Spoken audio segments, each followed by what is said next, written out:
Hi, are you all ready for the second part of chapter 6? All right, let's find out and see what happens. Later that night, while Miranda took her bath, I was alone with Abby.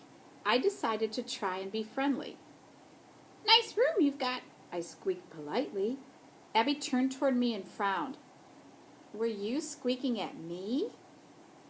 She shook her head. This is the last straw. First, I have a room all to myself, and then Mom married him, and pretty soon I have a stepsister taking half my room, and a new baby brother crying all the time, and nobody even knows I exist. I'm supposed to be happy about the whole thing when it wasn't my idea, and now they've moved in a guinea pig.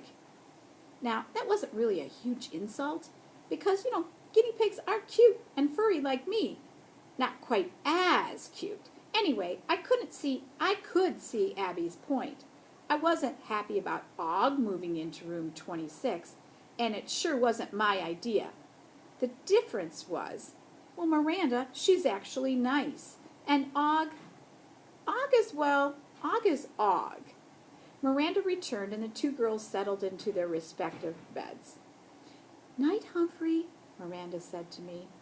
Neither girl said a word to each other.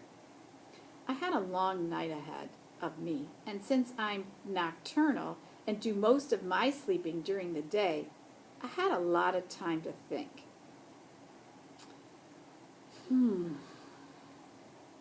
What Abby had told me helped me understand why she was so crabby with Miranda. If only I'd studied psychology like Natalie.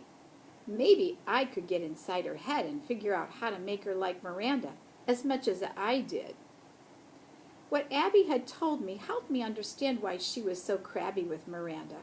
If only I'd studied psychology like Natalie, maybe I could get inside her head and figure out how to make her like Miranda as much as I did.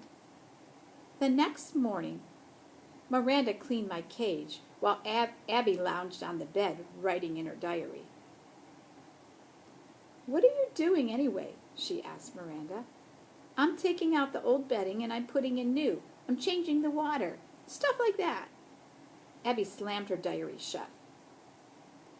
It doesn't, like go to the bathroom in there, does it? Well, sure. Abby leaped off her bed and pointed to the door. That's the most disgusting thing I've ever heard.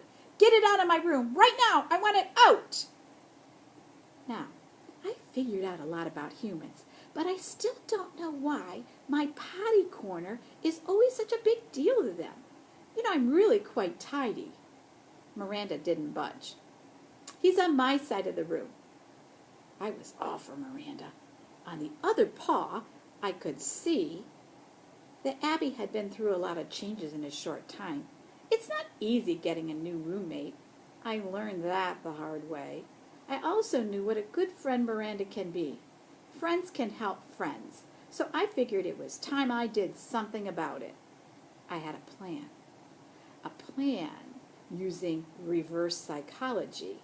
Since Miranda had no luck getting Abby to like her, my plan would make them not like each other even more, if that was possible. Okay, it didn't make a lot of sense.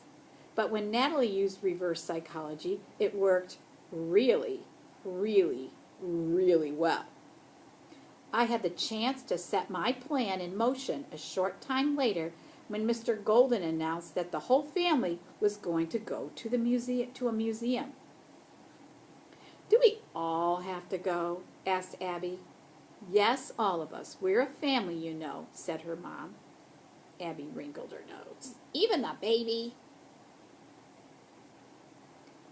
We'll bring the stroller, said Miranda's dad. He'll like it. Despite her grumbling, Abby joined the rest of the family, and I soon had the whole house to myself. My plan would take speed, strength, courage, and lots of time. It would be well worth it, if it worked. Once I was sure they were gone, I opened the lock that doesn't lock and hurried over to Abby's bed.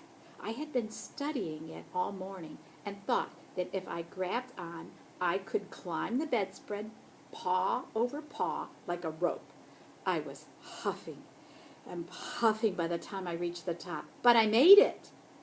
Sitting on the top of the bedspread was the pink and purple and pink striped pen Abby used to write in her diary.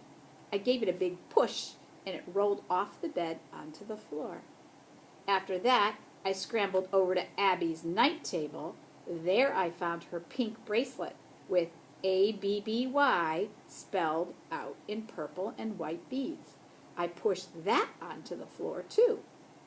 The next part of my mission was fun. I grabbed the edge of the bedspread and slid down, down, down, really fast. I was far from finished, though.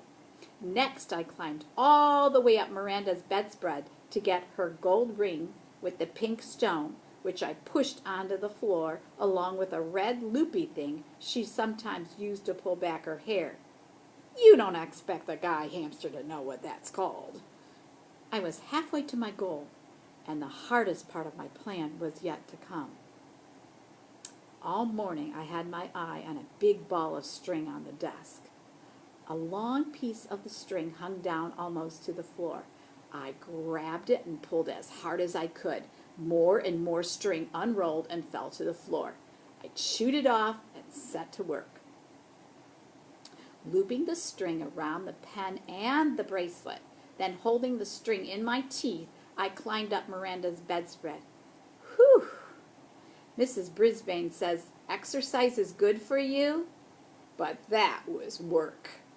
Once I was on the bed, I tugged on the string, pulling up the pen and the bracelet. Believe me, for a small hamster, those two items are pretty heavy. I carefully laid them both on Miranda's pillow, where she couldn't miss them. As tired as I was, there was no time to rest. I slid down to the floor, looped the string around Miranda's ring, and held the hair holder and pulled them up onto Abby's bed, laying them on her pillow. I'm happy to say those two items were not as heavy as the others. When the girls came back, Miranda would find Abby's belongings on her own pillow, and Abby would find Miranda's things on her own pillow. I scurried back to my cozy cage and closed the door behind me. I wanted to be safe when the fireworks began. And that's the end of Chapter 6, and I'm Mrs. Missich, and I enjoyed reading to you today. Here's one little quote I want to read to you from Aesop. He's a writer of many fables. These are always nice little things to think about with friends. Little friends may prove to be great friends. I'll repeat that. Little friends may prove to be great friends. Think about that. Thank you. I enjoyed reading.